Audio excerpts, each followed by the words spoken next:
Sayyidina Muhammad.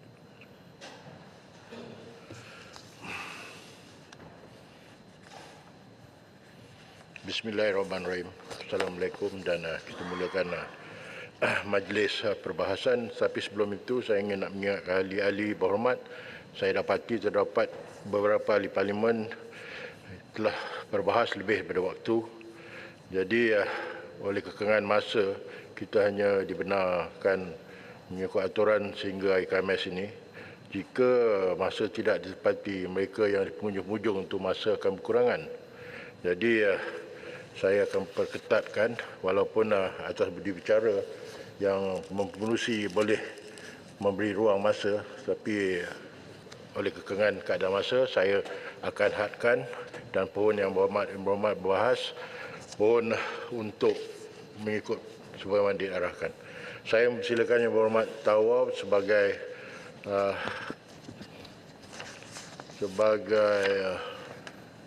Wakil Ketua Parti dibenarkan 20 minit. Silakan Yang Berhormat Tawau. Terima kasih Tuan Yang Di-Pertua. Salam sejahtera Malaysia dan salam Sabah Maju Jaya. Dalam bajet 2025, Sabah mendapat peruntukan pembangunan sebanyak 6.7 bilion ringgit.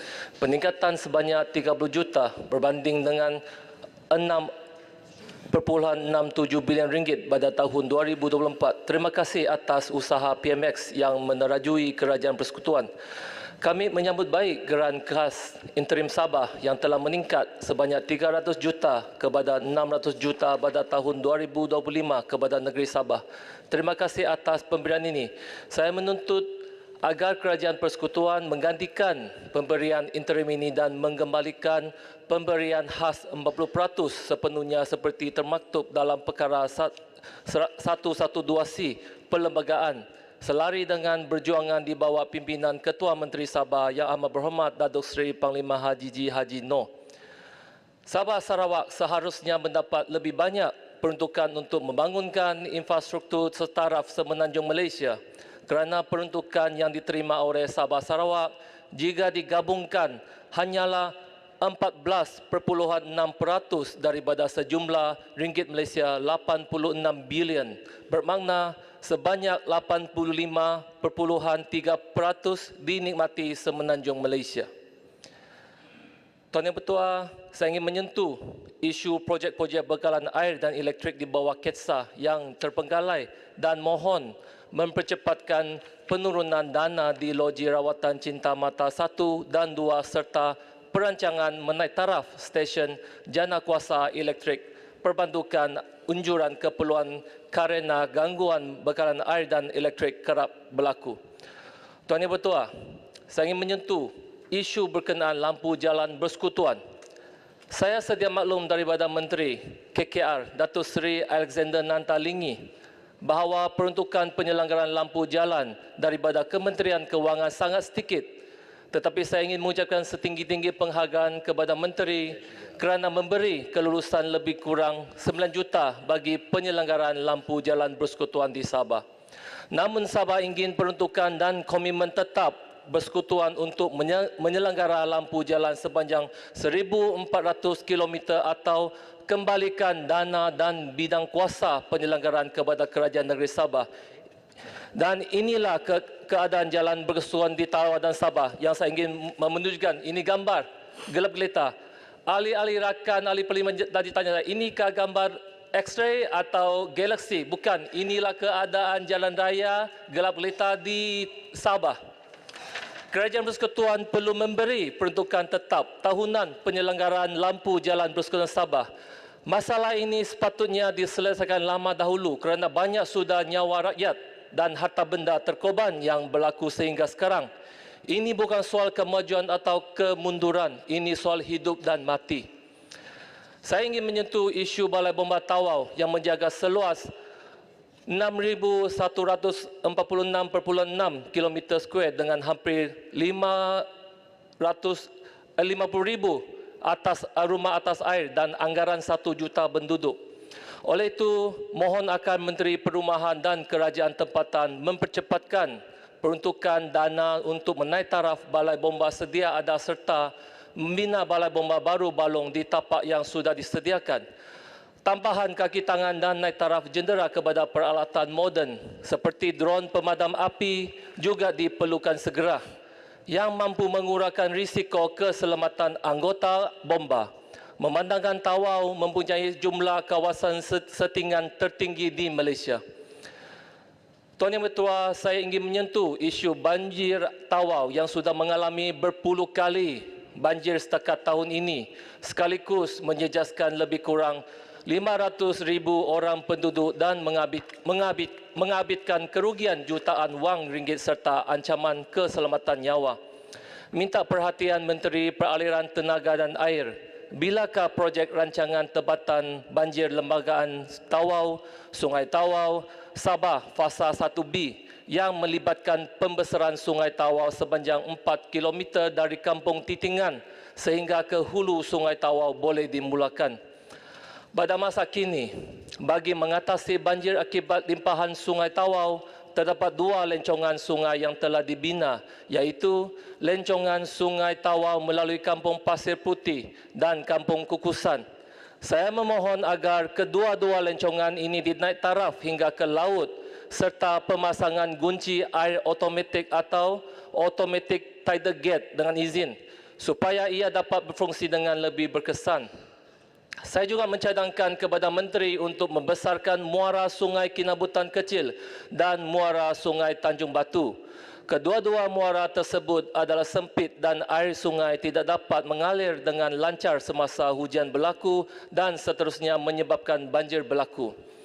Tuan Yang Bertuah, saya ingin menyentuh isu berkenaan Hospital Tawau. Saya merakamkan setinggi-tinggi penghargaan dan terima kasih kepada Kementerian Kesihatan Malaysia, Jabatan Berkhidmatan Awam dan Kementerian Kewangan atas kelulusan perjawatan yang terbesar dalam sejarah di Tawau seramai 1,227 orang kepada Hospital Tawau dan semoga hospital yang baru siap ini sudah boleh beroperasi. Saya amat mengharapkan agar jumlah waran 1,227 perjawatan ini terus dikekalkan dan tidak ditarik pindah ke tempat lain. Selain itu, Menteri Pengajian Tinggi perlu meningkatkan pengambilan mahasiswa yang berasal dari Sabah Sarawak bagi jurusan perubatan untuk menangani masalah kekurangan doktor, di mana ketiga ini sistem perkhidmatan kesihatan dalam keadaan hampir runtuh kerana tidak mampu menampung keperluan hampir 4 juta penduduk di Sabah. Saya juga ingin menarik perhatian Menteri mengenai keperluan mendesak untuk menaik taraf klinik kesihatan Apas Balong Tawau. Klinik ini masih beroperasi dengan bangunan kayu sejak tahun 1983. Kini dalam keadaan daif dan sesak. Klinik ini menampung keperluan hampir 500,000 penduduk dari Balong hingga Sempadan Kunak dan Sempurna dengan purata 300 pesakit setiap hari. Yang mengejutkan, hanya terdapat 3 orang doktor dan 34 staf, menyebabkan setiap doktor merawat kira-kira 100 pesakit dan pesakit terpaksa menunggu sehingga 1 jam untuk rawatan. Tuan Yang Bertuah, saya ingin menyentuh isu berkenaan keperluan universiti. Tawau juga memerlukan satu universiti untuk anak-anak Sabah melanjutkan pelajaran di peringkat tinggi tanpa perlu merantau jauh ke daerah ataupun negeri lain. Selain itu, perkara ini juga penting agar dapat membawa penyelidik universiti untuk berpusat di Tawau dan memperbanyak aktiviti penyelidikan. Perkara ini juga penting agar dapat memanfaatkan 1 juta penduduk sekitar Tawau, Kalabakan, Sempurna dan Lahad Datuk. Tuan Yang Bertuah, saya ingin menyentuh isu berkenaan kesesakan lapangan terbang. Kini kita berterima kasih kepada Menteri Pengangkutan kerana sudi turun serta merasai sendiri kesesakan di lapangan terbang Tawau. Seterusnya mengumumkan naik taraf lapangan terbang Tawau melibatkan kos ringgit Malaysia 130 juta. Namun, sementara menunggu lapangan terbang Tawau dinaik taraf sepenuhnya, saya mencadangkan supaya adanya koordinasi di antara kementerian. MOT perlu mengetuai koordinasi dengan KDN dan MOTEC dan kementerian lain Memandangkan sekarang tiada koordinasi yang jelas antara keempat-empat agensi ini sekaligus menimbulkan keliruan yang membawa kepada masalah kesesakan serta mengancam keselamatan penumpang hampir 2 juta mendarat di lapangan terbang Tawau sehingga September 2024. Sebagai contoh, jika jumlah penerbangan kapal ke Tawau ditambah, kaki tangan seperti immigration, polis dan penjaga kaunter perlu ditambah. Sekalipun naik taraf lapangan terbang sudah dilakukan, tetapi jika tiada koordinasi yang baik, tetap juga masalah kesesakan akan berlaku. Tuan Yang Bertuah, saya ingin menyentuh isu berkenaan sekolah tidak selamat. Terima kasih kepada pihak kementerian kerana telah meluluskan pembinaan bangunan baru 3 sekolah di Tawau, iaitu SMK Tawau 2, SK Melody dan SMK Wakubah. Akhirnya penantian 30 tahun rakyat Tawau berakhir. Namun, saya amat terkejut apabila mendapati bahawa hanya 3 daripada 48 sekolah di Tawau memiliki sijik layan menduduki OC dengan izin. Situasi ini mencerminkan masalah yang lebih besar di seluruh Sabah, di mana banyak sekolah beroperasi tanpa OC. Isu ini membawa kesan yang serius kerana ia akan menyukarkan proses permohonan peruntukan untuk membaikkan bangunan sekolah. Selain itu, tanpa OC, pelindungan insurans juga tidak dapat diperolehi, menjadikan keselamatan belajar serta guru terdedah kepada risiko yang besar. Oleh itu, saya mengesah akan Menteri memberikan arahan segera untuk menubuhkan Jawatankuasa Khas PBD Sabah bagi menangani isu sekolah tanpa OC. Keadaan ini diburukkan lagi dengan situasi kewujudan alat pemadam api yang telah tamat tempoh sejak tahun 2020 di beberapa sekolah di Tawau yang jelas menunjukkan kegagalan dalam aspek keselamatan. Saya juga ingin membawa perhatian agar tindakan segera diambil di Tawau untuk menangani isu sekolah-sekolah yang diminat di atas tanah ladang atau yang terlibat dengan pencerobohan tanah milik Kementerian Pendidikan Malaysia. Masalah ini bukan sahaja melibatkan aspek hal milik tanah, tetapi juga menghalang usaha untuk membangunkan sekolah dengan lebih baik yang seterusnya menjejaskan berseketiran pembelajaran para pelajar. Tuan Yang Bertuah, saya ingin menyentuh berkenaan pembinaan kompleks mahkamah dan pejabat Jabatan Bantuan Guaman Tawau. Saya memohon kepada Perdana Menteri agar mempercepatkan pembinaan kompleks mahkamah baharu di Tawau, memandangkan Mahkamah Tawau yang dibina sejak 1983 tidak lagi mampu menambung keperluan 1 juta orang penduduk merangkumi Tawau, Kalabakan, Semporna dan Lahad Datuk. Disebabkan isu ini berlaku kelewatan pengurusan kes yang membawa kepada ketidakadilan terhadap pihak-pihak yang berurusan di mahkamah. Sebagai contoh, pengurusan kes hak jagaan anak, pewarisan harta dan lain-lain kes sivil maupun jenayah. Seharusnya keadilan ditegakkan segera kerana keadilan yang tertangguh adalah keadilan yang dinafikan. Justice delay is justice deny dengan izin. Selain daripada itu, ancaman keselamatan di Mahkamah Tawau juga berlaku, di mana tahanan, orang awam dan kaki tangan mahkamah termasuklah hakim terpaksa berkongsi laluan yang sama. Dengan penaitarafan kompleks Mahkamah Tawau ini, kelancaran kes dan keselamatan berbagai pihak dapat dijamin. Saya juga minta pihak menteri untuk mempercepatkan pembukaan kios one stop dan melantik pegawai sementara menunggu pejabat JBG yang dijanjikan pada tahun lalu dan ditunda pembukaannya tahun hadapan bagi memudahkan penduduk setempat mendapatkan perkhidmatan bantuan guaman. Tuan Yang Bertuah, saya ingin mencadangkan peruntukan kepada semua wakil rakyat dimaktubkan dalam perlembagaan demi memperkasakan suara rakyat serta sistem demokrasi. Rakan-rakan wakil rakyat di Dewan Yang Mulia ini, saya rasa semua pernah menjadi pembangkang dan kita faham keadaan kekangan kewangan menyebabkan kesukaran menjalankan tanggungjawab sekaligus menyebabkan rakyat yang terhukum. Tuan Yang Bertuah, saya ingin menyentuh isu kewarganegaraan. Terima kasih kepada Menteri KDN kerana banyak menyelesaikan isu permohonan kewarganegaraan di seluruh Malaysia. Masalah kewarganegaraan di Sabah ini berlaku sejak sebelum kemerdekaan lagi. Apabila bapa warga negara berjodoh dengan ibu yang tidak mempunyai dokumen serta tiada sijil nikah, menyebabkan anak mereka tidak dapat berdaftar kewarganegaraan. Sedangkan dalam Perlembagaan 15/2 tidak menyebut surat nikah sebagai syarat pendaftaran kewarganegaraan anak-anak, tetapi ada segelintir pegawai pendaftaran tidak melaksanakan perkara ini. Selepas ini, minta pegawai pendaftaran perlu merujuk 15/2 ketika permohonan pendaftaran kewarganegaraan khusus di Sabah. Kementerian Pendidikan Malaysia sudah memperkenalkan zero reject policy dengan izin untuk menerima golongan yang masih dalam permohonan kewarganegaraan untuk bersekolah, tetapi ada pejabat pendidikan daerah di Sabah tidak menerima golongan ini masuk belajar. Golongan ini kalau tidak diterima belajar, mereka mau buat apa? Selain daripada itu, golongan ini sukar untuk mendapat peluang pekerjaan seperti yang berstatus warga negara. Jika bekerja pun mereka tidak dapat membuka akaun bank, mencarum KWSP, SOKSO, serta deda kepada eksploitasi oleh majikan kerana tidak dilindungi.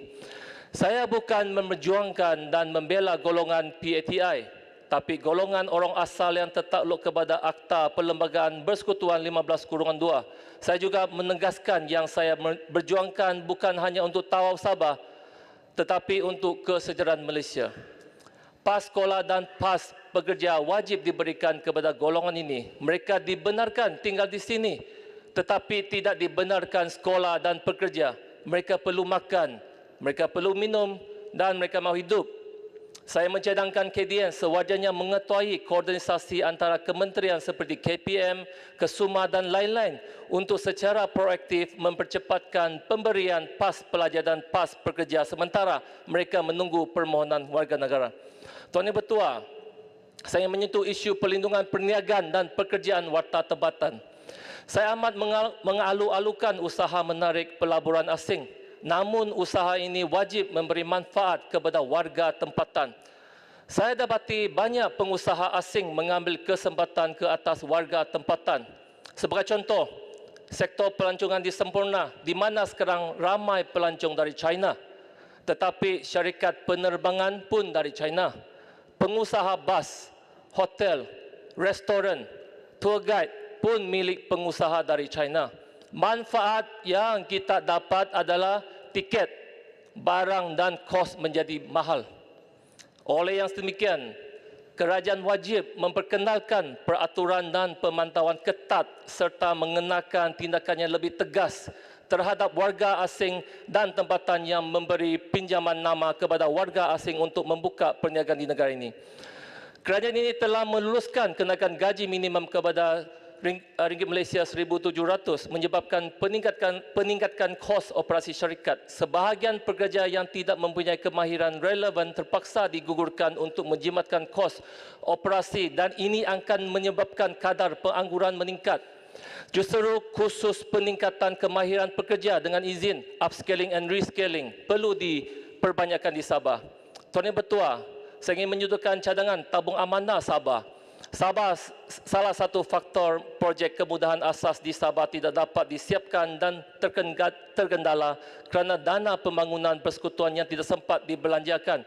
Menurut kenyataan Kementerian Kewangan Sabah, setiap tahun sekurang-kurang Sabah rugi lebih 1 bilion dana persekutuan kerana tidak sempat digunakan dan perlu dikembalikan kepada persekutuan. Kalau 10 tahun Sabah rugi ringgit Malaysia 10 bilion. Dewan Undangan Negeri Sabah sudah meluluskan RUU Kumpulan Wang Amanah Kerajaan 2023 untuk menubuhkan tabung amanah khas Kerajaan Negeri Sabah Trust Fund dengan izin. Mohon PM dan Kerajaan Madani meluluskan menyokong penubuhan tabung amanah bagi menunjukkan niat serius membantu Sabah. Biarlah kami urus lebihan dana itu melalui tabung amanah Negeri Sabah Sarawak. Minta agar salurkan sebahagian peruntukan pembangunan daripada bajet 2025 untuk wilayah Sabah Sarawak masuk ke Trust Fund. Jika tabung amanah ini diberjayakan, sekaligus dapat menyelesaikan isu kemudahan asas di Sabah.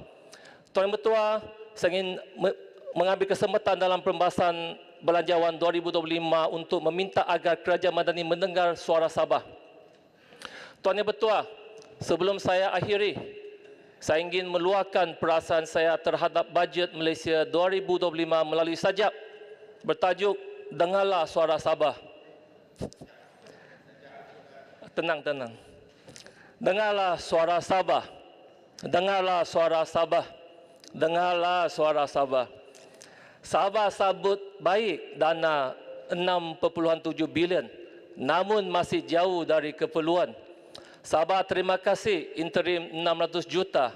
Sabah mahu hasil 40% dalam MN63. Sabah mahu menuntut bukan merayu. Dengarlah suara Sabah. Sabah mahu majukan sosial ekonomi. Sabah mahu jalan, air, elektrik diselesaikan. Sabah mahu naik taraf lapangan terbang. Sabah mahu mahkamah diperkasakan. Sabah mahu pekerjaan ditambah dan dilindungi. Dengarlah suara Sabah. Sabah mahu majukan pendidikan. Sabah mahu sekolah daif di Baik Buli. Sabah mahu universiti dan sekolah ditambah. Dengarlah suara Sabah. Sabah mahu majukan kesihatan. Sabah mahu hospital dinaik taraf dan ditambah. Sabah mahu doktor pakar mencukupi. Sabah mahu peningkatan pengambilan mahasiswa perubatan. Yang Berhormat, sila gulung. Last. Dengarlah suara Sabah. Sabah mahu majukan kesejahteraan. Sabah mahu peruntukan untuk semua wakil rakyat di maktub. Sabah mahu wakil rakyat berbahas dengan harmoni. Dengarlah suara Sabah. Sabah mahu maju jaya diterajui oleh Yang Amat Berhormat Datuk Seri Haji Noh. Maka Malaysia terus sejahtera. Dengan suara Sabah. Sekian, terima kasih. Baik, terima kasih Yang Berhormat Tawa. Berikut saya mempersilakan Yang Berhormat Muar sebagai Ketua Parti 20 minit. Terima kasih Tuan Yang di-Pertua. Yang baik kita sokong, yang kurang baik kita perbaiki. Saya ingin fokus kepada 3 penambahbaikan pada belanjawan yang dibentangkan oleh Yang Amat Berhormat Perdana Menteri. Pertama sekali adalah untuk menginstitusikan pembasmian kemiskinan. Yang kedua, bagaimana kita boleh meringankan beban keluarga muda. Dan yang ketiga, bagaimana penarikan subsidi jika tidak dibuat secara tertib dan teratur bakal memudaratkan golongan wanita dan golongan kelas pertengahan. Ini 3 perkara yang akan Muar bangkitkan dalam perbahasan belanjawan hari ini. Yang pertama berkait rapat dengan penginstitusian pembasmian kemiskinan. Saya ingin mulakan dengan memuji usaha Yang Amat Berhormat Perdana Menteri yang mengambil langkah berani untuk menaikkan peruntukan bagi orang susah daripada 10 bilion ke 13 bilion ringgit. Ini melibatkan kanak-kanak, keluarga susah, golongan OKU dan yang lain.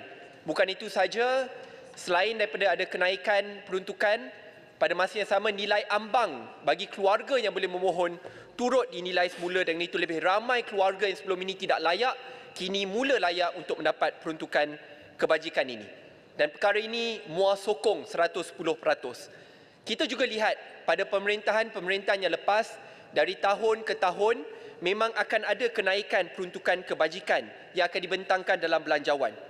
Muar ingin mencadangkan supaya kerajaan pada hari ini menginstitusikan pembasmian kemiskinan. Bagaimana kerajaan ini dapat lakukan? Kalau kita lihat Tuan Yang di-Pertua, di negara-negara maju seperti di Eropah, lihat di Germany contohnya, di mana kadar pemberian bantuan kebajikan itu dinilai mengikut kadar inflasi dari tahun ke tahun. Dengan itu, Perdana Menteri ataupun kerajaan negara mereka tidak perlu mengumumkan perkara ini kerana dari tahun ke tahun kenaikan itu telah pun dikuatkuasakan secara undang-undang. Dan itu saya rasa adalah cara untuk kita menginstitusikan penambahbaikan ini. Di Perancis contohnya, mereka ada revenue di Solidarity Active. Minta maaf kalau saya tak berucap Perancis dengan baik. Tapi ini adalah dasar mereka, di mana dasar kebajikan itu dikuatkuasakan secara undang-undang dan kenaikan itu dibuat serta-merta setiap tahun. Tidak perlu melalui pengumuman. Dengan itu perancangan belanjawan keluarga itu dapat dibuat dengan lebih baik. Dan jikalau keluarga itu susah, tidak perlu tunggu pengumuman yang akan datang. Mungkin setahun, mungkin kena tunggu 5 tahun, mungkin kena tunggu 10 tahun. Di Filipina ada 4Ps, Pantawin Pamilyang Pilipino Program. Dan ini merupakan contoh-contoh di negara-negara lain di mana melalui kuasa undang-undang kenaikan bantuan kebajikan itu dilakukan. Dan saya ingin mencadangkan supaya kerajaan pada hari ini menginstitusikan program-program kebajikan untuk membasmi kemiskinan, untuk memastikan bahawa kenaikan bantuan kebajikan itu dikuatkuasakan secara undang-undang mengambil kira kadar inflasi tahunan yang berlaku, dan penilaian semula nilai ambang itu turut dilakukan secara tahunan supaya, Tuan Yang di-Pertua, kerajaan pembangkang orang susah tidak perlu lagi tunggu belanjawan, tidak perlu lagi tunggu siapa parti, siapa pemerintah, siapa Perdana Menteri. Bila pilihan raya akan berlaku, baru ada kenaikan yang mendadak. Tidak perlu tunggu semua itu. Tetapi dari tahun ke tahun melalui kuat kuasa undang-undang, kita semak semula supaya nasib mereka terbela.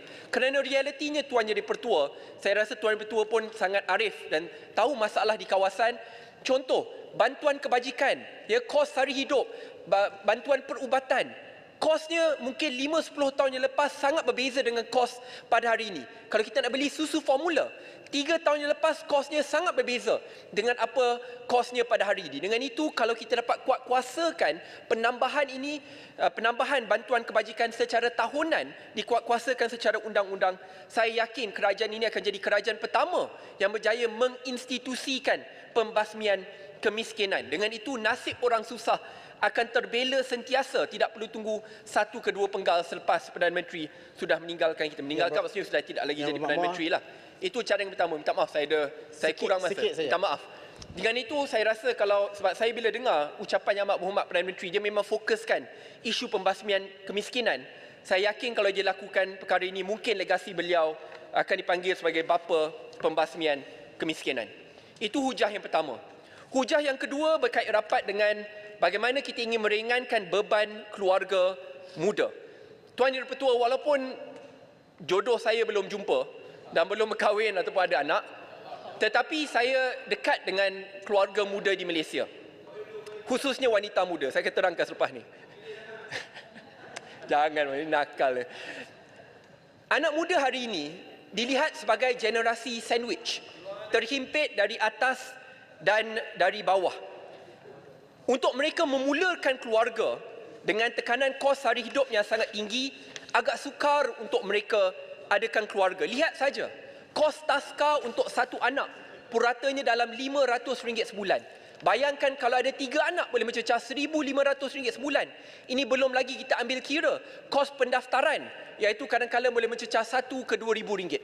Bagaimana kita nak mengharapkan keluarga muda ini ingin memulakan keluarga yang baru apabila kos sari hidup, kos taska, kos pendaftaran sangat tinggi. Tidak terhenti di situ.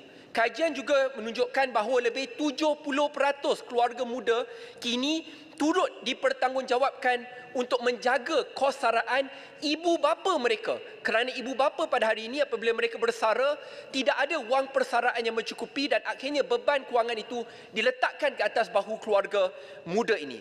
Dengan itu, tekanan daripada atas dan bawah, jadilah mereka generasi sandwich. Dan saya lebih kasihani golongan wanita muda khususnya kerana mereka perlu seimbangkan kerjaya dan juga keluarga. Anak mereka perlu jaga. Kerjaya pun ada. Rumah pun tanggungjawab mereka juga. Kalau kita lihat pada hari ini, kerajaan ada berikan pengecualian cukai bagi keluarga muda yang menghantar anak mereka kepada taska. Ini dasar yang baik, tetapi tidak mencukupi. Apa cadangan penambahbaikan daripada MUA? Cadangan saya adalah supaya pengecualian cukai taska ini dipanjangkan juga kepada keluarga yang mengajikan, pengasuh dan juga pembantu rumah. Mengapa saya cadangkan pengecualian cukai ini dipanjangkan kepada keluarga muda yang menggajikan pengasuh dan pembantu rumah? Kalau kita lihat logik kerajaan pada hari ini yang memberikan pengecualian cukai kepada anak-anak muda yang menghantar anak mereka kepada taska, ia adalah kerana taska mendidik anak mereka dan taska juga menjaga anak mereka supaya besar kemungkinan golongan ibu-ibu muda ini turut boleh ada kerjaya, bekerja di luar dan tidak perlu hanya duduk di rumah. Logik yang sama, Tuan Yang di-Pertua, boleh diguna pakai bagi penggajian pengasuh dan pembantu rumah. Kerana dengan adanya pengasuh yang terlatih, ya, mereka boleh didik anak di rumah, boleh juga jaga anak di rumah supaya golongan ibu-ibu muda ini boleh bekerja dan tidak terbeban hanya di rumah semata-mata. Ini bukan dasar yang unik di Malaysia. Lagi sekali di negara-negara maju di negara Eropah, di Kanada, Amerika Syarikat, pengecualian cukai itu bukan setakat bagi tadika atau taska, tetapi turut extended dengan izin kepada golongan pengasuh dan pembantu rumah supaya keluarga-keluarga muda ini diringankan beban mereka. Dan perkara ini lebih penting, Tuan Yang di-Pertua, apabila banyak keluarga-keluarga muda ini bukan setakat nak ada satu anak. Mereka mungkin ada 2 ke 3 anak. Bayangkan, 2 ke 3 anak, kalau hantar ke taska, kosnya RM1,500 ke RM2,000 sebulan, tak masuk kos pendaftaran, kosnya sangat tinggi. Tetapi mungkin kos untuk menggajikan seorang pengasuh dan pembantu rumah di rumah untuk jaga dan didik anak tersebut jauh lebih murah jika dibandingkan dengan kos penghantaran ke taska. Dengan itu, MUA mencadangkan supaya pengecualian cukai yang diberikan kepada keluarga muda yang menghantar anak mereka pada taska dipanjangkan kepada keluarga muda yang turut menggajikan pengasuh dan juga pembantu rumah. Itu yang kedua, Tuan Yang Pertua. Yang ketiga, bagaimana penarikan subsidi jika tidak dibuat dengan tertib dan teratur bakal memudaratkan golongan wanita dan juga golongan kelas pertengahan. Mari kita lihat apa yang telah diumumkan oleh kerajaan pada hari ini. Kerajaan mengumumkan bahawa golongan T15, iaitu klasifikasi baru bagi golongan maha kaya yang akan paling teruk terkesan dengan kenaikan cukai-cukai baru dan juga penarikan subsidi. Kalau kita lihat definisi rasmi kerajaan, iaitu daripada Jabatan Statistik Malaysia, T15 adalah keluarga yang purata pendapatan isi rumah merupakan RM12,000. Isi rumah ini bukan seorang, Tuan Yang di-Pertua. Isi rumah secara amnya mengambil kira 3.8 individu dalam rumah tersebut. Dengan itu, kalau ada 2 orang yang bekerja, suami dan isteri yang bekerja, mereka yang berpendapatan RM7,000 seorang ke bawah bakal jatuh bawah klasifikasi ini. Apa maksudnya, Tuan Yang di-Pertua, bagi golongan wanita khususnya? Kalau kita lihat pada hari ini, Tuan Yang di-Pertua, jikalau ada jurang yang sangat ketara daripada penarikan subsidi yang sangat besar pada satu masa dan pada masa yang sama kenaikan gaji akhirnya menyebabkan golongan wanita ataupun kelas pertengahan yang sebelum ni M40 masuk ke T15, kalau jurang itu terlalu besar, Tuan Yang di-Pertua, akhirnya mudarat itu jauh lebih besar. Apa maksud saya? Mari kita lihat di sini apabila kita ambil kira isi rumah yang mengambil kira wanita dan juga lelaki. Saya beri contoh. Kalau suami dan isteri, suami bergajikan RM10,000, ini agak tinggi sebagai seorang, tetapi isteri tidak bekerja. Keluarga ini pendapatan isi rumah baru RM10,000. Subsidi semua mereka layak. Subsidi kesihatan layak, pendidikan layak, subsidi petrol pun layak. Alhamdulillah, tiada masalah. Tapi bayangkan alternatif yang kerajaan ingin umumkan pada hari ini. Suami bergajikan RM7,000. Isteri hanya bergajikan RM6,000. Melangkaui total pendapatan isi rumah, melangkaui nilai ambang masuk ke T15. Ketiga-tiga subsidi tak dapat. Subsidi petrol tak dapat, pendidikan tidak dapat, kesihatan tidak dapat. Dengan itu, implikasi atau dalam English there's a term is called moral hazard. Implikasinya, Tuan Yang di-Pertua, adalah akan ada tekanan yang datang daripada keluarga itu sendiri, khususnya daripada suami, untuk isteri berhenti bekerja. Kerana jikalau isteri berhenti bekerja, akhirnya ada seorang saja yang menggajikan keluarga tersebut. Total pendapatan isi rumah itu tidak melangkaui nilai ambang RM12,000. Dengan itu kita akan melihat satu dasar yang akhirnya menyebabkan golongan wanita yang sebelum ini bekerja dinasihati, ditekan untuk berhenti bekerja supaya nasib anak dan keluarga mereka terbela. Kenapa dasar ini berlaku, Tuan Yang di-Pertua? Ia berlaku kerana apabila jurang subsidi yang ditarik itu sangat besar. Kerana ini bukan subsidi petrol. Subsidi petrol kalau ditarik, kalau rumah itu ada 2 kereta, kamu akan hilang dalam RM500 sebulan. Tapi subsidi pendidikan, nak masuk SBP kalau kena bayar market rate, ribu-ribu lagi. Masuk ke universiti, saya ingat bila saya dapat surat tawaran masuk ke UIA, RM80,000, tetapi kerajaan subsidikan RM70,000. Bayangkan, RM70,000 subsidi, golongan ini akan hilang. Subsidi kesihatan, puluhan ribu lagi. Nak kalau keluarga ini ada masalah kesihatan yang serius. Maksudnya, Tuan Yang di-Pertua, lebih baik saya tak nak guna saya lah, tapi bayangkan keluarga lain, minta maaf, keluarga lain. Kalau isteri, lebih baik tak apalah isteri duduk di rumah, kerana kalau kita hilang pendapatan sedikit, tapi anak kita dapat subsidi sekolah. dapat subsidi universiti puluhan ribu, dapat subsidi kesihatan puluhan mungkin ratusan ribu kalau ada masalah yang lebih kronik, dapat subsidi petrol RM500 sebulan kalau setahun tinggi. Bayangkan Tuan Yang di-Pertua, akhirnya akan ada moral hazard kalau dasar ini diteruskan, kalau kita tak ambil kira isu pendapatan isi rumah yang melibatkan golongan suami dan isteri secara kolektif bersama. So sebab itu Tuan Yang di-Pertua, saya rasa wanita yang bekerja akan paling teruk terkesan jikalau dasar ini diteruskan. Yang kedua, kalau tidak dibuat secara tertib dan teratur, bagaimana ia boleh memudaratkan golongan kelas pertengahan. Golongan kelas pertengahan yang bekerja dengan kuat dan disiplin. Bayangkan seorang peguam muda, bayangkan seorang pensyarah muda yang datang kerja on time, buat overtime, bekerja dengan baik, berinovasi, berfikiran di luar kotak. Mereka ni disiplin bekerja. Lazimnya golongan inilah yang dari tahun ke tahun akan dipromosikan gajinya. Dapat promosi, naik tahtanya, dapat naik gaji. Tetapi Tuan Yang di-Pertua, bayangkan mereka ini dinaikkan gaji mungkin RM1,000 ke RM2,000, tetapi bila sudah tiba nilai ambang, saya beri lagi satu contoh. Individu ini mungkin pendapatan isi rumahnya kini secara kolektif dalam 11 ke RM12,000. Dapat promosi, dia kerja baik dengan disiplin. Naik saja gaji RM1,000, RM2,000, masuk kategori T15, walaupun ada naik gaji RM1,000, RM2,000, tangan kiri dapat RM1,000, RM2,000 sebulan, tangan kanan hilang puluhan ribu atau ratusan ribu setiap tahun. Bukan kepada martabat dirinya tapi keluarganya. Hilang subsidi petrol, hilang subsidi kesihatan, hilang subsidi pendidikan. Anak-anaknya kalau ada 2 ke 3 anak masuk universiti SPP. Saya rasa kita semua tahu kosnya sangat tinggi. Dia bukan RM1,000, puluhan ribu, kalau cantumkan boleh sampai ratusan ribu ringgit. Dengan ini kita bukan setakat membebankan. Dengan ini kita sedang menganiaya golongan pertengahan yang berdisiplin, bekerja dengan baik, yang akhirnya dapat promosi, tetapi promosi tersebut tangan kiri, tapi tangan kanan kita rampas jauh lebih banyak daripada golongan ini. Dengan itu menghukum dan menganiaya golongan kelas pertengahan. Ini kerisauan saya. Cukup kritikan, apa cadangan saya? Cadangan saya adalah 2 perkara. Pertama sekali, dan hujah moral hazard ni dengan izin Tuan Yang di-Pertua, bukan saja hujah berlaku di Malaysia, dia berlaku di banyak negara-negara maju. Apabila sesebuah kerajaan menarik subsidi, bukan satu subsidi, dia 2-3 subsidi bersekali.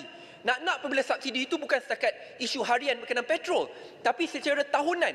Apabila melibatkan universiti, melibatkan SBP, kos persaraan di sekolah, secara total ditarik sekaligus. Itu akan menyebabkan moral hazard yang sangat tinggi. Cadangan saya adalah untuk kerajaan pastikan bahawa penarikan itu dibuat secara perlahan-lahan.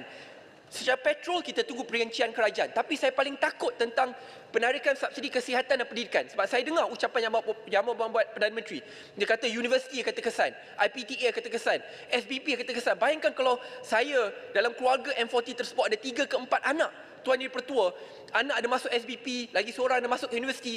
Kalau secara tiba-tiba ditarik, itu puluhan ribu kos tambahan secara tahunan yang akhirnya menganiaya golongan pertengahan yang berdisiplin, kerja dengan baik, yang sepatutnya dapat promosi, gaji ni gembira, tapi kini bila dapat promosi dia merana kerana akhirnya kehilangan itu jauh lebih besar. So kerajaan perlu buat bukan setakat secara berkala, tetapi dalam bab kesihatan dan pendidikan, tolonglah pertimbangkan balik. This is very serious. Kerana kalau dilakukan secara bersekali, moral hazard itu jauh lebih besar. Cadangan yang kedua pada masa yang sama adalah untuk prihatin kepada pendefinisian baru isi rumah.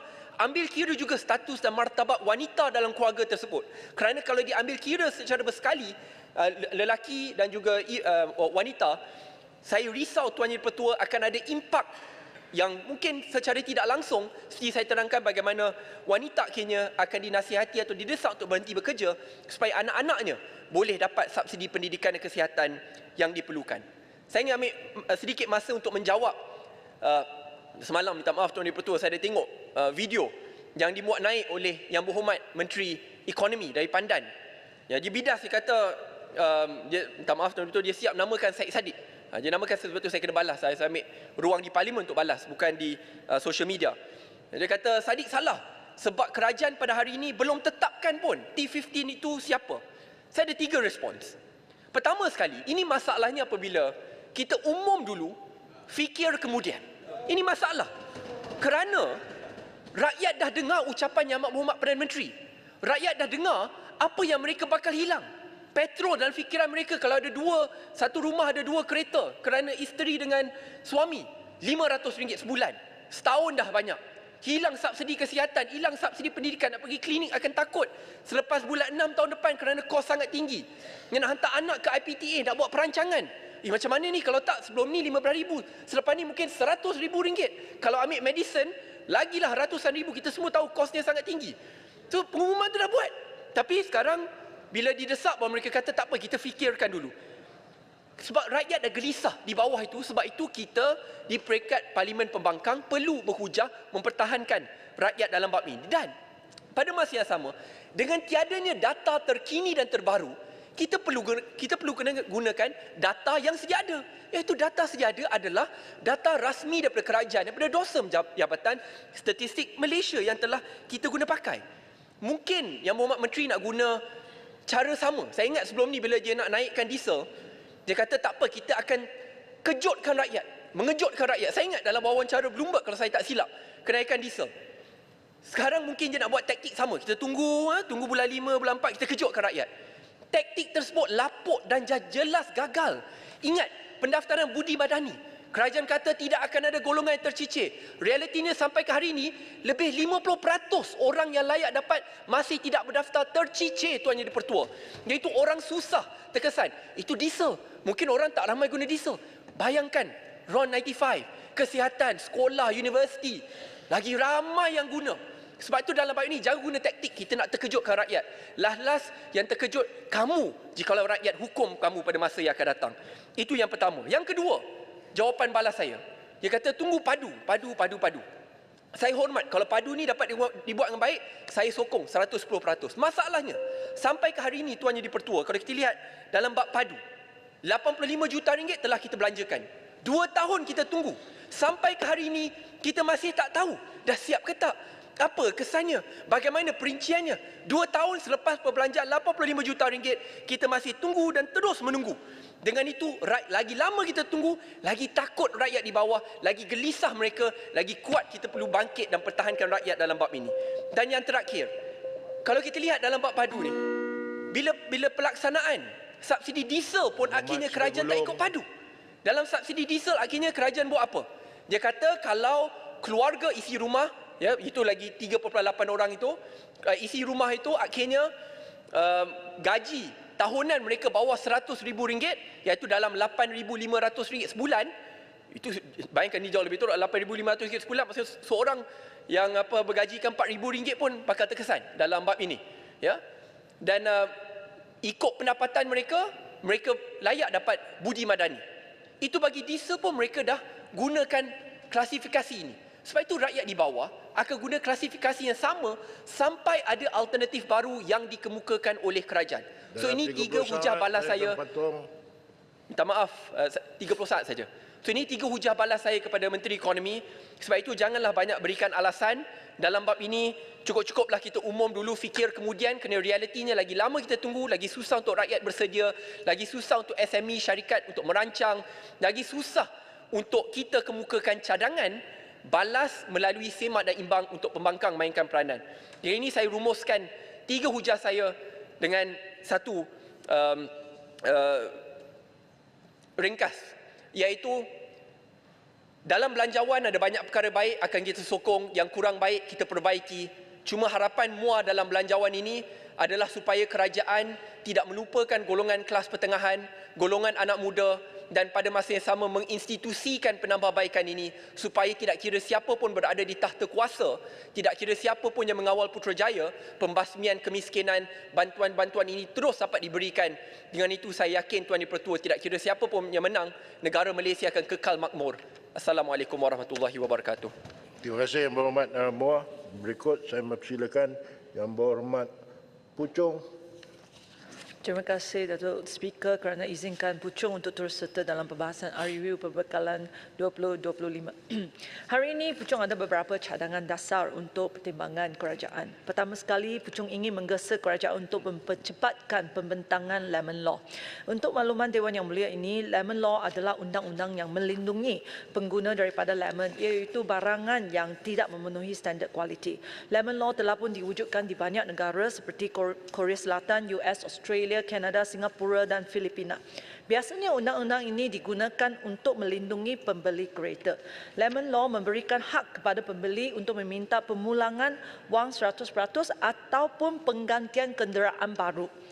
Dan Datuk Speaker, lebih daripada 70% rakyat Malaysia memiliki sekurang-kurangnya satu kereta. Hampir 800,000 kenderaan baru dijual pada tahun 2023 dan nilai pasaran kenderaan second hand telah pun mencecah lebih daripada 100 bilion ringgit. Pada tahun 2023, jumlah kenderaan Malaysia telah pun mencatat 36 juta, iaitu lebih daripada jumlah populasi Malaysia iaitu 32 juta. Datuk Speaker, ramai rakyat menggunakan sebahagian besar daripada gaji mereka untuk membayar loan kereta setiap bulan.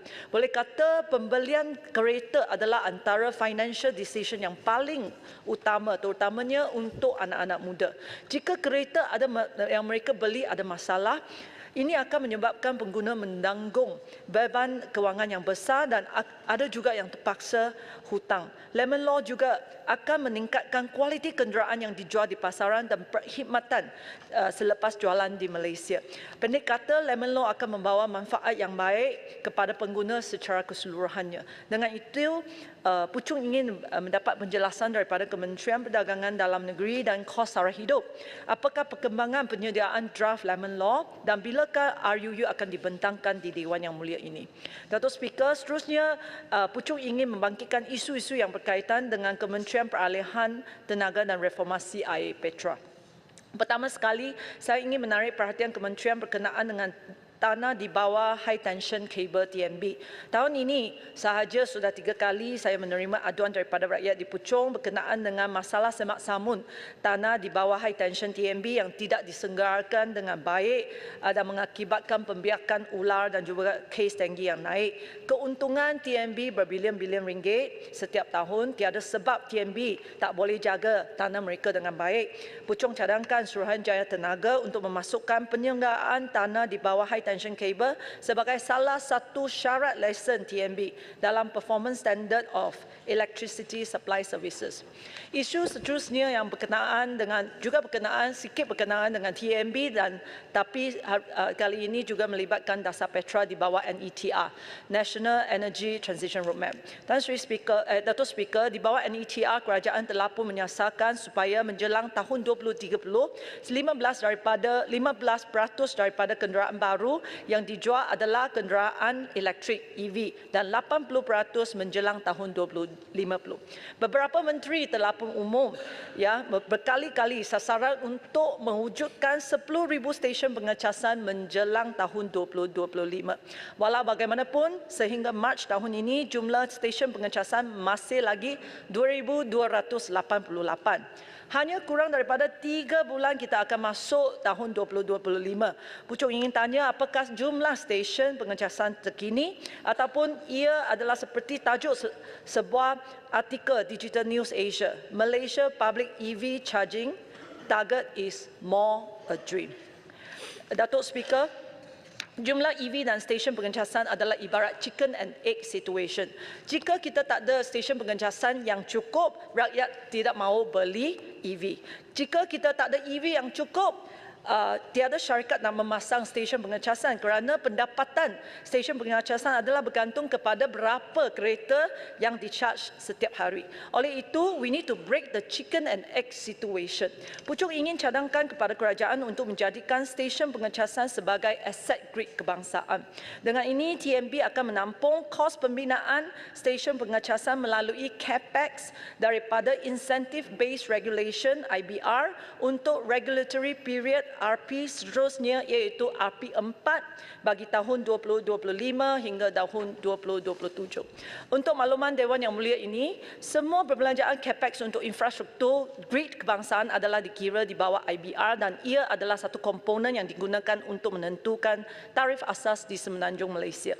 Dengan memasukkan pemasangan stesen pengecasan di bawah IBR, TMB akan menjadi pelaksana utama dan ia boleh merancang dan memasang stesen pengecasan dengan cepat dan efisien di tempat-tempat yang memerlukan.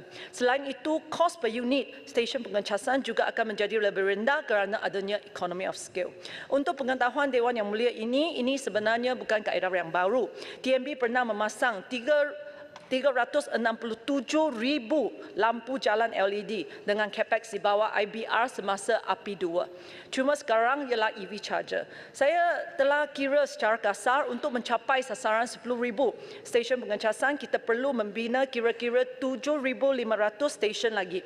Andai kata 20% adalah DC charger, di mana kos sekitar 250,000 dan 80% AC charger di mana kos sekitar 35,000, maka jumlah kos untuk mencapai 10,000 stesen pengecasan ialah 585 juta.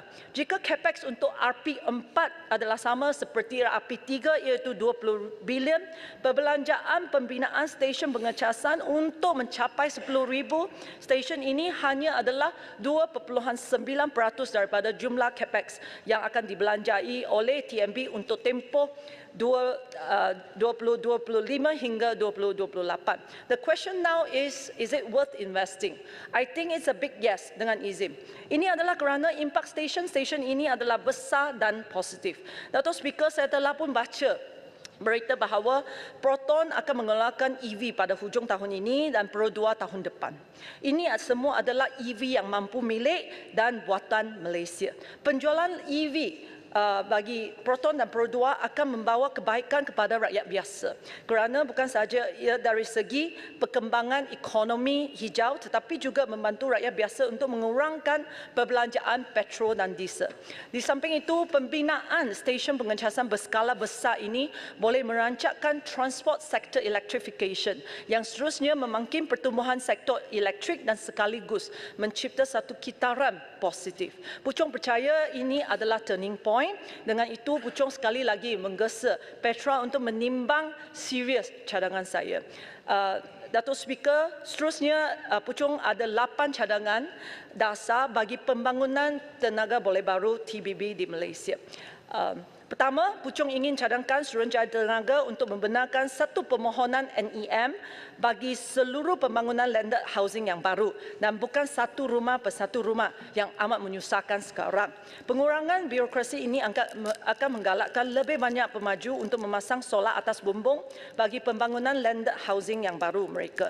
Ia juga akan membantu pemilik rumah baru untuk menjimat kos pemasangan solar atas bumbung dan terus mendapat penjimatan bil elektrik apabila mereka pindah masuk rumah baru.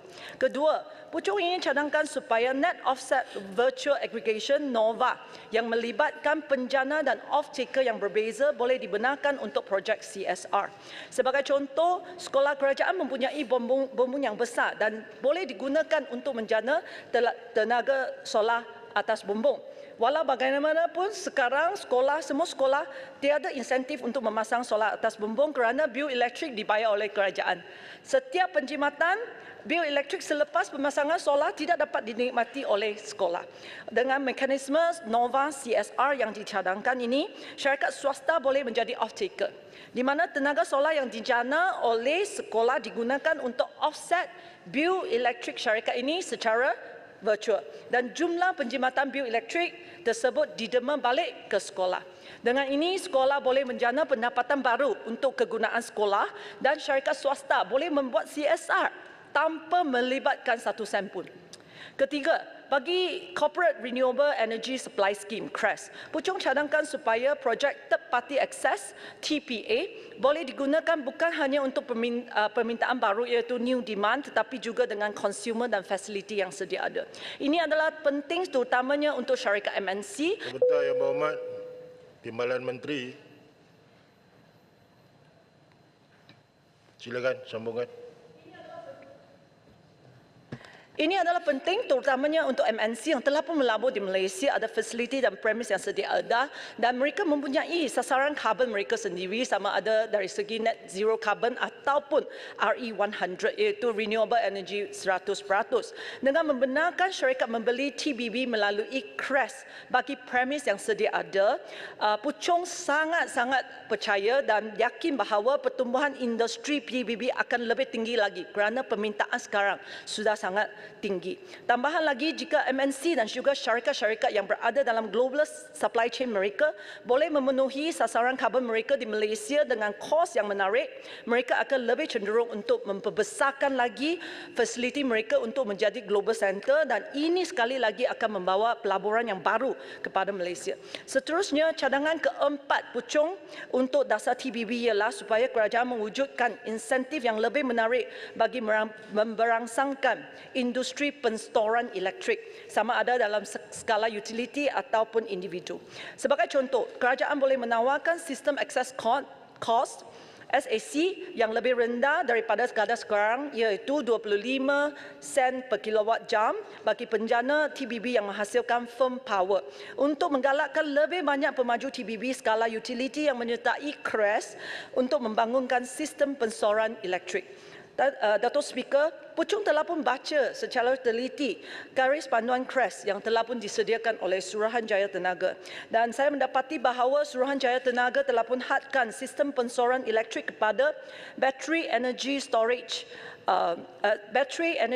system, iaitu BESS sahaja. Oleh itu, cadangan kelima saya ialah supaya kementerian boleh membuka semua jenis sistem penstoran elektrik dan tak hadkan kepada BESS sahaja, untuk menggalakkan lebih banyak inovasi lagi dalam bidang penstoran elektrik. Cadangan keenam pucung ialah berkenaan supaya kerajaan perlu menawarkan insentif cukai yang lebih menarik dalam sistem penstoran elektrik. Saya baca laman web MGTCC sekarang, sistem BESS layak mendapat Green Investment Tax Allowance kita sebanyak 100%. Pucung cadangkan double tax deduction, iaitu kita 200% untuk semua jenis sistem penstoran elektrik yang layak. Datuk Speaker, cadangan ke-7 dan ke-8 saya ialah berkaitan dengan pengeksportan TBB. Saya membaca bahawa projek perintis pengeksportan TBB ke Singapura melalui mekanisme Energy Exchange, ENERGEM, tidak mendapat respon yang diharapkan di kalangan pemain industri TBB. Saya sudah cadangkan di sidang yang lalu, dan sekali lagi saya nak cadangkan untuk kerajaan menggunakan mekanisme TPA, iaitu third party access, untuk pengeksportan dan pengimportan TBB ke dan dari semua negara, supaya ia adalah lebih straightforward dan membolehkan perjanjian B2B yang berbeza. Cadangan ke-8 saya ialah supaya kerajaan boleh lebih proaktif dalam membina undersea cable untuk pengeksportan TBB ke Singapura. Pada 25 Oktober 2021, kerajaan Singapura telah pun mengumumkan hasrat untuk mengimport sehingga 4 gigawatt TBB menjelang 2035. Potensi pasaran ekspor ini jika dimanfaatkan sepenuhnya mampu menjana sehingga 6 bilion pelaburan swasta dan juga 50,000 peluang pekerjaan. Tentunya Malaysia tidak akan menikmati keseluruhan angka ini, tetapi kerana kita dekat, kita boleh share a big share of the pie dengan izin. Seterusnya, oleh itu, saya ingin cadangkan supaya kerajaan lebih proaktif kita membina undersea cable untuk kegunaan pengeksportan pada masa depan. Seterusnya, Puchong ingin mengalih kepada perubahan iklim. Saya tak akan habiskan, tapi saya cuba untuk habiskan apa yang saya boleh habiskan, Datuk Speaker. Apabila kita membincangkan pengurangan karbon, kita sentiasa fokus kepada karbon dioksida. Kerana apa? Dalam pengukuran kesan pemanasan global kita menggunakan unit carbon dioxide equivalent. Tetapi sebenarnya gas metana adalah gas rumah hijau yang di 25 kali ganda lebih kuat daripada gas karbon dioksida. Dengan kata lain, setiap unit pelepasan metana ialah 25 carbon dioxide equivalent. Jika kita baca Malaysia 4th Biennial Update Report BUR4 UNFCCC dan kira daripada sektor tenaga dan sisa sahaja, pelepasan metana menyumbang 47.32 juta tan carbon dioxide equivalent, iaitu kira-kira 14% daripada jumlah pelepasan karbon negara. Malaysia juga telah pun menandatangani Methane Global Pledge yang telah pun meletakkan sasaran untuk mengurangkan pelepasan metana sebanyak 30% menjelang tahun 2030. Oleh itu, Puchong ingin menggesa kerajaan untuk mewujudkan satu pelan tindakan pengurangan metana kebangsaan supaya kita boleh menurunkan pelepasan metana secara sistematik. Tan Sri Speaker, last one berkaitan dengan BUR 4. Last one. Datuk Speaker, tapi saya banyak lagi, tapi Datuk Speaker, last one berkenaan dengan BUR 4 UNFCCC. Saya tu telah pun baca dan saya mendapati bahawa wetland, iaitu tanah lembap yang merupakan satu sinki karbon yang baik, wetland land use change tidak diambil kira dalam pengukuran sinki karbon dalam land use change and forestry. Pucung ingin tahu apakah sebabnya. Sebab wetland itu adalah sinki karbon yang baik. Pucung cadangkan supaya wetland diambil kira dalam laporan BUR 4 UNFCCC yang seterusnya. Di samping itu, Pucung juga cadangkan kerajaan untuk memberi insentif 30 yang baik untuk menggalakkan nature-based carbon credit project seperti penghutanan semula dan pemulihan hutan bakau supaya ia boleh didagangkan di bursa carbon exchange dan seterusnya menjanakan lebih pendapatan untuk projek pemulihan sinki karbon dan yang seterusnya. Datuk Speaker, saya tak boleh habiskan, tapi saya sekali lagi saya nak katakan bahawa ada banyak lagi kita nak kena buat untuk membangunkan lagi industri TBB di Malaysia, dan itu saja yang Pucung nak bangkitkan. Pucung sedia menyokong. Sekian. Terima kasih Yang Berhormat Pucung. Kita running out of time. Itulah sebabnya. Kalau kata ada masa ruang, tomorrow is the only last date for yang baki-baki untuk berbahas. Berikutnya saya persilakan Yang Berhormat Tasik Glugo. Terima kasih Yang di-Pertua. Assalamualaikum warahmatullahi wabarakatuh dan salam sejahtera. Pertama sekali sebelum saya mula perbahasan mengenai belanjawan, saya nak sebut bahawa saya menyokong idea yang disebut oleh Yang Berhormat Muar tadi mengenai keperluan untuk menginstitusikan usaha-usaha membasmi kemiskinan dalam negara kita. Malahan saya nak mencadangkan sebagai sebahagian daripada belanjawan atau pelaksanaan belanjawan 2025, alangkah baiknya kalau dilaksanakan satu usaha yang menyeluruh untuk mengkaji dan menyediakan kertas putih mengenai welfare and taxation reform yang diperlukan dalam negara kita supaya perkara yang disebut oleh Yang Berhormat Muar tadi dapat ditangani dengan sepenuhnya.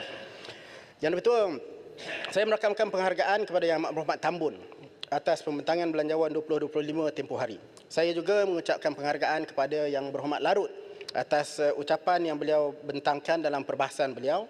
Saya kira ucapan Yang Berhormat Larut adalah cerminan kepada pemikiran kita mengenai belanjawan alternatif daripada Perikatan Nasional yang menjadi kerangka kepada sikap dan pemikiran kami di sebelah sini apabila berbicara mengenai tata urus kewangan negara.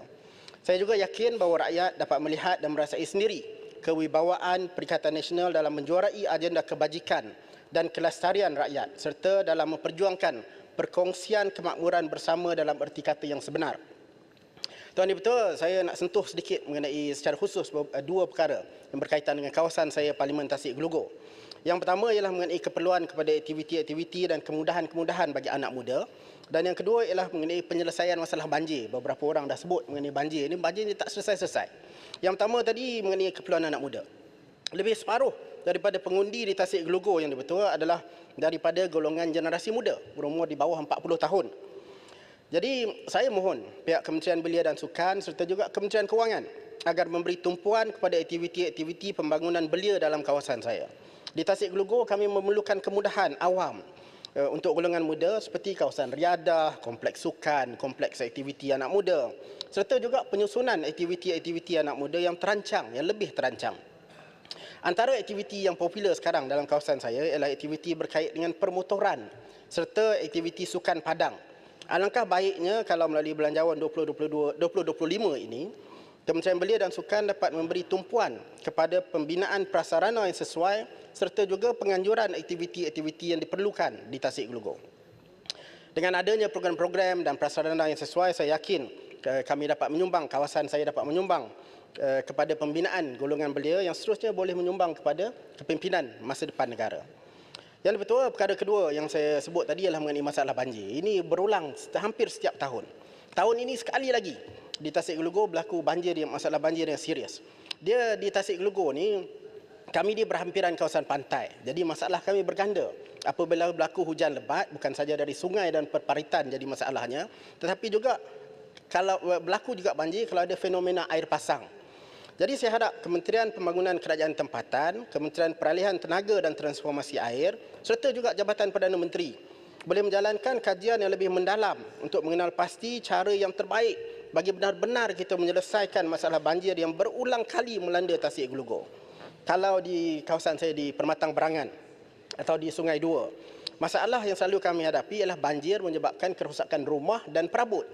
Kalau di sebelah Teluk Air Tawar, satu lagi DUN dalam parlimen saya, masalah kami ialah banjir yang seringkali mengakibatkan kerugian berulang kepada peniaga-peniaga kecil sebab tepi kawasan pantai jadi ada banyak peniaga kecil. Kita mesti cari penyelesaian yang terbaik. Mungkin dari segi sistem saliran atau perparitan yang lebih efektif. Tasik atau Gelugor. mungkin Tasik Gelugor sekejap. Tenggara. Sikit. Sekejap. Ataupun mungkin projek tebatan yang lebih berkesan. Laju sikit. Okey. Setuju tak Gelugor dalam isu yang dihadapi banjir berkaitan di kawasan YB ni sama juga dengan Tenggara, adakah keperluan kerajaan memperuntukkan dana untuk pemindahan penempatan di kawasan yang selalu kerap berlaku banjir itu? Ya. Dan saya juga ambil kesempatan ni untuk memaklumkan bahawa dekat sini ada daripada UCAM 30 pelajar, daripada Bachelor Agriculture Science, Bachelor Business Management, Bachelor Accountancy, Diploma Pengelolaan Bandar daripada UCAM yang diketuai oleh Puan Aida Nasrin Okey. Nasruddin. Terima kasih. Terima kasih. Dia nak ambil peluang yang tu sebenarnya. Jadi selamat datang semua. Tetapi saya minta bahagian pertama tadi dimasukkan sebagai sebahagian daripada ucapan saya. Cuma pandangan saya itu bukan penyelesaian yang tuntas. Sebab sepatutnya kita memastikan kejadian banjir ini tidak berlaku ataupun kesannya dapat diminimalkan.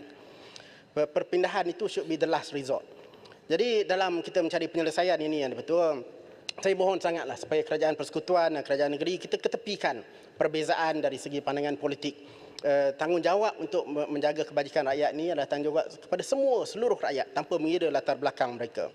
Saya tak mau dengar lagi lah kalau boleh komen-komen lapuk yang berpaksi kepada pandangan politik lama yang mengatakan bahawa kalau pembangunan atau pembaikan atau projek-projek kerajaan ini boleh dijalankan di kawasan kerajaan sahaja. Tapi kalau datang ke sebelah kawasan Perikatan Nasional, kawasan bersatu, kawasan PAS, tak boleh. Baru-baru ni ada di kalangan pemimpin parti politik yang mengatakan di Tasik Gelugor tak boleh buat projek kerajaan persekutuan sebab peruntukan tu kena pergi ke kawasan yang dimiliki ataupun wakil rakyatnya daripada DAP sahaja.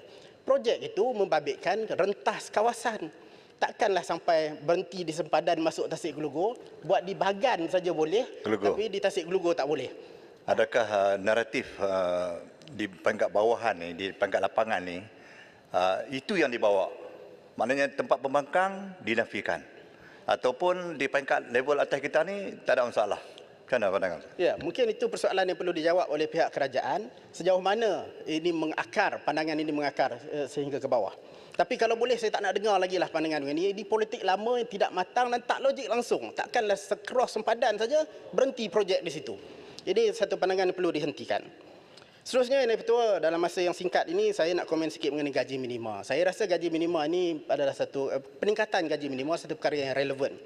Cuma kita kena teliti betul-betul kesan kepada industri kecil dan sederhana terutamanya. Dan saya nak minta supaya kerajaan delay sedikit pelaksanaan gaji minima ini supaya pihak kerajaan sendiri boleh mengadaptasi kepada kesan daripada kenaikan gaji minima ini. Secara khususnya, saya minta Kementerian Kewangan pastikan semua kontrak dalam semua kementerian dan semua agensi kerajaan akan disemak semula dan kadar bayarannya dinaikkan selari dengan gaji minima yang baru. Bila dah boleh buat itu, barulah laksanakan gaji minima ini. Kita tak mahu jadi seperti sebelum ini. Kerajaan arahkan supaya gaji minima dinaikkan, tapi kerajaan sendiri tidak bayar kontraktor mengikut kadar gaji minima yang kerajaan tentukan.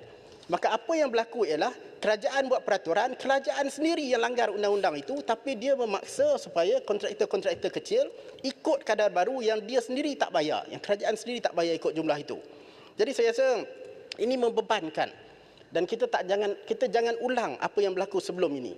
Oleh itu, kalau nak laksanakan gaji minima ini, maka perlu dipastikan kerajaan sendiri bersedia dengan kadar baru untuk membayar kontraktor-kontraktor sedia ada. Pada hari pelaksanaan gaji minima, bermula saja kadar itu dilaksanakan, maka kadar bayaran kerajaan juga mestilah dinaikkan mengikut kadar gaji minima yang ditentukan oleh kerajaan supaya tidak ada lagi masa depan kena buat pelarasan gaji minima yang bertahun-tahun tak selesai. Yang dulu pun tak selesai lagi, jadi betul. Itu mengenai gaji minima. Seterusnya, dalam pembentangan belanjawan kali ini Yang Berhormat Tambun juga menyatakan kerajaan memperkenalkan beberapa cukai, adalah disebut mengenai perluasan SST, cukai ke atas dividen, ada juga disebut mengenai pelaksanaan e-invoice, dan saya faham ini adalah sebahagian daripada usaha untuk meningkatkan pendapatan negara, dan saya lihat ini secara positif. Cuma yang saya tak fahamnya ini betul ialah kalau kita benar-benar nak tambah pendapatan negara, kenapa ada satu low hanging fruit yang langsung tidak disentuh? Dan low hanging fruit ini maksud saya ialah cukai yang sepatutnya dikenakan kepada produk tembakau, rokok dan juga vape. Saya tak faham kenapa tidak diumumkan peningkatan ataupun dikenakan cukai kepada vape dan ditingkatkan cukai kepada rokok dan produk tembakau. Saya ambil contoh industri rokok dalam negara. Kementerian Kewangan pasti tahu bahawa menurut illicit cigarette study oleh Nielsen pada bulan Julai 2024, kadar rokok seludup ialah 54.4%. Maksudnya rokok seludup lebih banyak daripada rokok sah dalam negara kita ini. Ikut data, rokok seludup di Malaysia berjumlah 8.7 bilion batang pada tahun 2023. Maksudnya, yang seludup rokok ini bukan kecil-kecil, bukannya sampan datang daripada perairan masuk pesisir pantai bawa kotak-kotak kecil, tidak. Bukan pelancong bawa 2-3 kotak ekstra, tidak. Tetapi ia dijalankan oleh sindiket-sindiket jenayah yang besar sebab beribu-ribu kontena masuk ke pelabuhan kita. Penyeludupan ini menyebabkan berlakunya ketirisan dianggarkan sehingga 5 bilion ringgit setahun. Ini jumlah yang besar. Kalau saya nak sebut mengenai sindiket ini, saya suka guna satu perkataan yang ada dalam Kamus Dewan, sindiket loba. Loba ni maksudnya lebih teruk daripada rakus, lebih teruk daripada tamak, lebih teruk daripada macam-macam benda lah yang kita anggap sebagai teruk.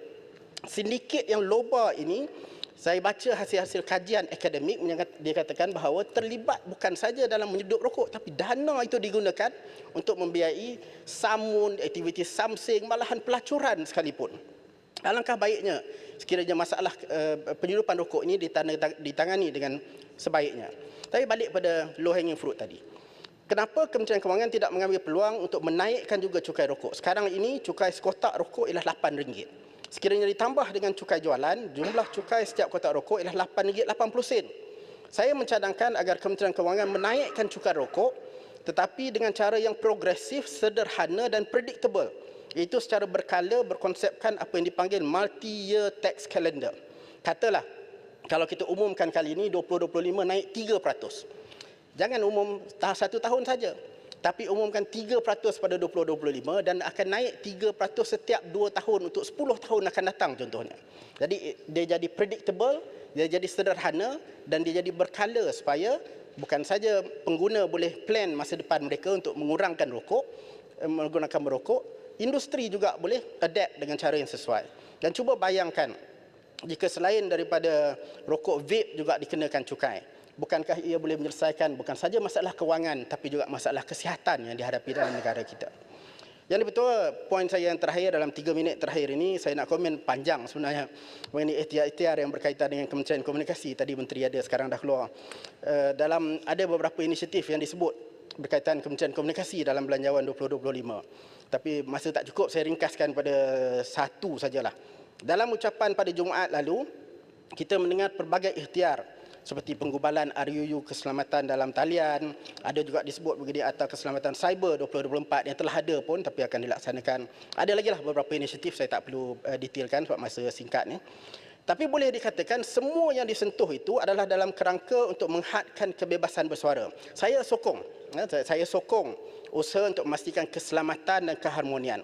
Cuma maksud saya di sini yang betul, yang dengan izin, the initiative that were announced are aimed at curbing freedom of speech, albeit with good and valid intentions.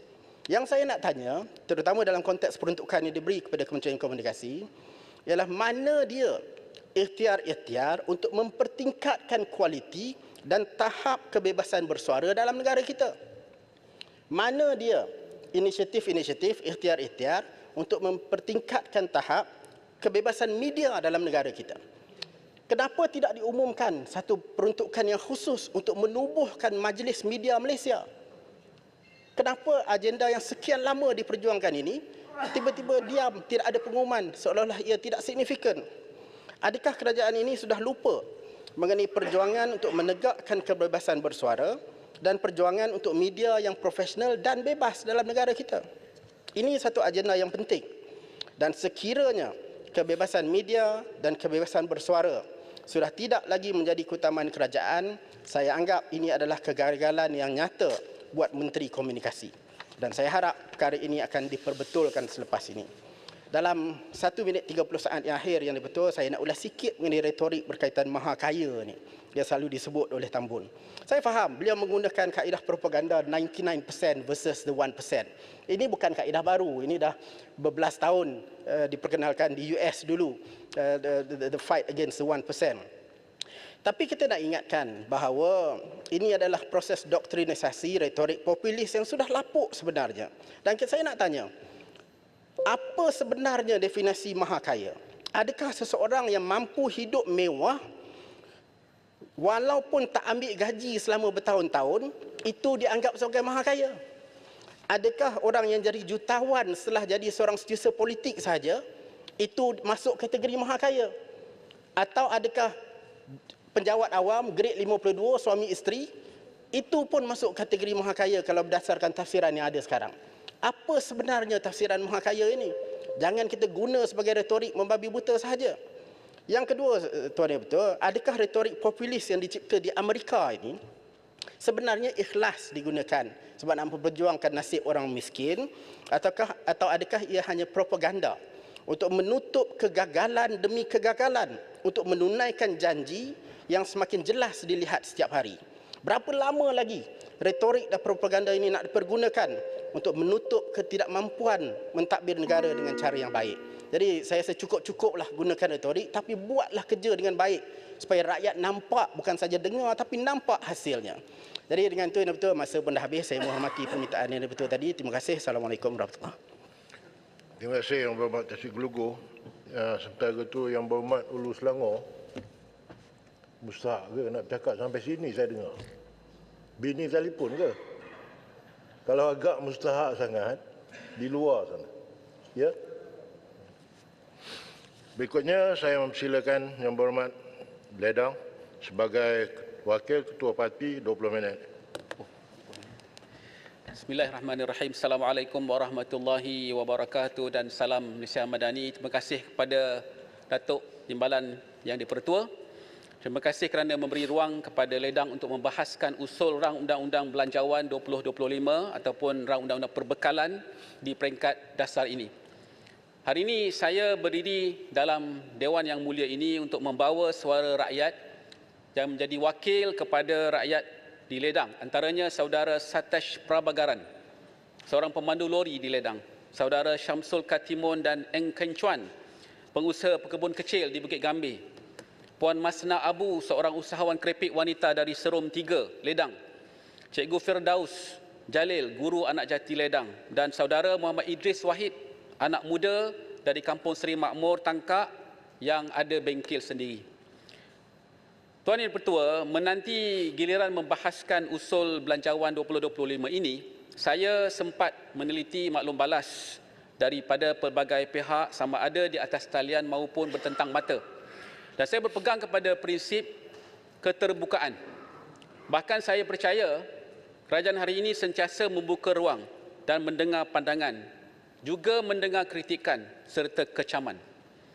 Dan saya agak kecewa bahawa apabila saya dengar respon daripada Yang Berhormat Putrajaya, sebaik selesai usul belanjawan 2025, beliau menyebut bahawa kononnya tiada clear mapping, dengan izin, tiada clear mapping daripada pembentangan Yang Amat Berhormat Tambun tempoh hari.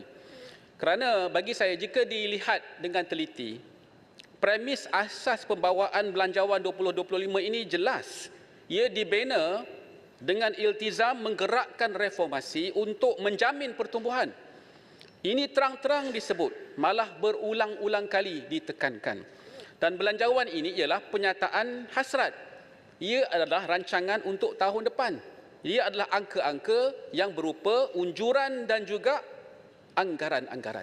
Jadi kadang-kadang kita nak minta secara spesifik, ya, itu ruang yang kita ada, tetapi itu bukan dalam bentuk belanjawan ataupun dalam ucapan tersebut. tetapi melalui pemantauan-pemantauan yang berterusan. Penangguhan sebarang projek mega, penumpuan kepada projek berkepentingan rakyat, menangani isu kesenjangan ekonomi dan kemiskinan, penekanan kepada usaha untuk memulih ekonomi melalui inovasi, pulangan manfaat daripada penyasaran subsidi. Ini semua adalah dasar-dasar yang clear dan sudah ada rancangan-rancangan untuk dilaksanakan. So, ini semua adalah bagi saya titik-titik yang disusun dalam satu penggambaraan untuk kita membina jalur ekonomi yang jelas, ranjau dan durinya. Memang tidak sempurna. Benar, ada yang katakan tadi bahawa kita mungkin lupakan kelas pertengahan anak muda tadi disebut oleh Muar dan golongan rentan. Saya tidak percaya itu boleh berlaku dan saya tidak akan benarkan juga untuk kita melupakan kelas pertengahan maupun anak muda ataupun golongan rentan ataupun wanita. Sudah tentu itu tidak boleh juga berlaku dan saya akan juga bantah sekiranya ianya menyebabkan masalah kepada golongan-golongan ini. Dan juga saya tidak bersetuju bahawa untuk mengatakan bahawa projek pembangunan di kawasan-kawasan ahli parlimen pembangkang tidak boleh dilaksanakan kerana ianya adalah ahli kawasan ahli parlimen pembangkang. Saya tidak setuju sama sekali. Dan naratif ini tidak berlaku di bawah pun. Kerana apa yang dibawa oleh Yang Berhormat Tambun jelas mengatakan bahawa projek-projek rancangan tempatan banjir juga berlaku di kawasan-kawasan ahli parlimen pembangkang. Jadi tidak timbul bahawa kita ada peminggiran dan sebagainya. Tuan Yang di-Pertua, saya percaya bahawa kita melaksanakan dasar keterbukaan ini dan kita kita sebagai wakil rakyat, mewakili rakyat, kita bawakan perkara-perkara yang baik untuk kita bahaskan. Pada hari ini, saya ingin bahaskan berkenaan dengan 3 perkara utama. Yang pertama ialah berkenaan dengan digital. Kebetulan Yang Berhormat Menteri Digital ada di sini. Kedua, saya akan bincangkan berkenaan dengan isu keselamatan. Dan yang ketiga ialah berkenaan dengan pendidikan. Menurut Axel Van Trotsenberg, harap saya sebut dengan benar, beliau ni pengarah kanan Bank Dunia. Beliau mengatakan bahawa menerima dan mengguna pakai teknologi digital bukan lagi satu pilihan, ia ialah satu keperluan. Dengan izin, embracing digitalization is no longer a choice, it is a necessity. Usaha transformasi digital dalam sektor melibatkan ekonomi kini berada di atas landasan. Namun, memang benar ianya wajar dipertingkat dan diperkemaskan. Ianya masih menjadi satu perjuangan. Pelaburan digital di Malaysia telah meningkat dengan ketara, mencecah 62.22 bilion ringgit untuk separuh pertama tahun 2024. Ini melepasi, kalau kita bandingkan pertumbuhan pelaburan bagi 1 tahun untuk 2023. Jadi, ini adalah satu perkembangan yang menarik. Dan jelas bahawa pelaburan yang berjumlah bilion-bilion ini membawa keuntungan kepada sektor ekonomi negara. Cuma, bagi melunaskan tuntutan kepentingan rakyat, maka wajar sektor digital ini diperlihatkan manfaatnya kepada rakyat terbanyak. Bukan hanya di kalangan rakyat di bandar tetapi juga di luar bandar. Selain manfaat urus niaga seperti transaksi tanpa tunai dan promosi atas talian yang menjimatkan masa dan tenaga, apalagi ruang dan peluang yang boleh dimanfaatkan oleh rakyat luar bandar dengan pertumbuhan pesat digitalisasi ini. Ini bukan persoalan mudah, ini bukan persoalan enteng. Kerana ia boleh mewujudkan kesenjangan digital dalam kalangan rakyat di bandar dan luar bandar jika kita tidak berhati-hati. Selari dengan pertumbuhan yang pesat ini juga, suka untuk saya sampaikan ucapan tahniah kepada agensi kerajaan yang telah menggerakkan usaha membantras gejala jenayah cyber. Namun melihat kepada evolusi ancaman cyber hari ini, kerajaan perlu menggandakan usaha dan rakyat perlu lebih berwaspada. Kerugian wang ringgit dan musibah hidup akibat daripada ancaman cyber ini semakin hari semakin merisaukan. Jadi saya mohon Menteri untuk jelaskan bagaimanakah modus operandi scammer ini masih berani beroperasi walaupun usaha membantras semakin digalakkan. Serta bagaimana syarikat-syarikat telekomunikasi boleh memainkan peranan mereka dalam membantras ancaman jenayah cyber ini. Tuan Di-Pertua, dalam soal keselamatan, saya menyambut baik iktikad kerajaan dalam memberikan tumpuan kepada aspek keselamatan dengan pendekatan sebanyak 1.4 bilion ringgit kepada peruntukan keselamatan di bawah Kementerian Pertahanan yang berjumlah keseluruhannya 21.2 bilion ringgit. Saya sedia maklum berkenaan aspek strategi dan kerahsiaan yang berhubung kait dengan sektor ini. Namun, kalau kita ambil kira perkembangan yang terkait keselamatan, terutamanya keselamatan perairan, keselamatan sempadan negara, isu perolehan aset ketenteraan, saya kira wajar untuk kerajaan melalui kementerian yang terlibat terus memperkukuhkan prinsip integriti dan juga kebertanggungjawaban ataupun accountability dengan izin dan manfaatkan platform jawatan kuasa keselamatan, jawatan kuasa khas keselamatan di bawah parlimen untuk kita juga memainkan peranan sama-sama dapat melihat bagaimana untuk memperbaiki keadaan ini. Maklumat awam dan laporan perolehan kerajaan yang akan dilaksanakan meliputi perbelanjaan lebih 600 juta ringgit wajar diperincikan. Malah saya yakin dengan kekuatan dan kesediaan pasukan keselamatan kita, tambahan maklumat dan laporan ini mengukuhkan lagi dukungan dan optimis rakyat kepada kemampuan negara untuk melindungi ketenteraman dan keselamatan semua subjeknya ataupun rakyatnya. Tambahan lagi, mohon pihak kementerian juga menjelaskan kadar kesediaan anggota dan aset mempertahankan sempadan dan laut negara. Ini melihat kepada keadaan pergolakan keamanan dunia, cubaan menceroboh kedaulatan dan wilayah negara dan peranan Malaysia yang mula terlihat di peringkat antarabangsa. Justru saya ingin juga bertanya kepada pihak Kementerian Pertahanan, Kementerian Dalam Negeri, Kementerian Luar juga untuk melihat berkenaan dengan kepentingan dasar luar kerajaan dan apakah peruntukan penekanan yang kita berikan untuk kita melihat kepentingan dasar luar kerajaan, terutama dalam keadaan kita ketahui bahawa ada isu-isu keselamatan di samping Malaysia melakukan diplomasi agresif sama ada di peringkat rantau ini ataupun di peringkat global.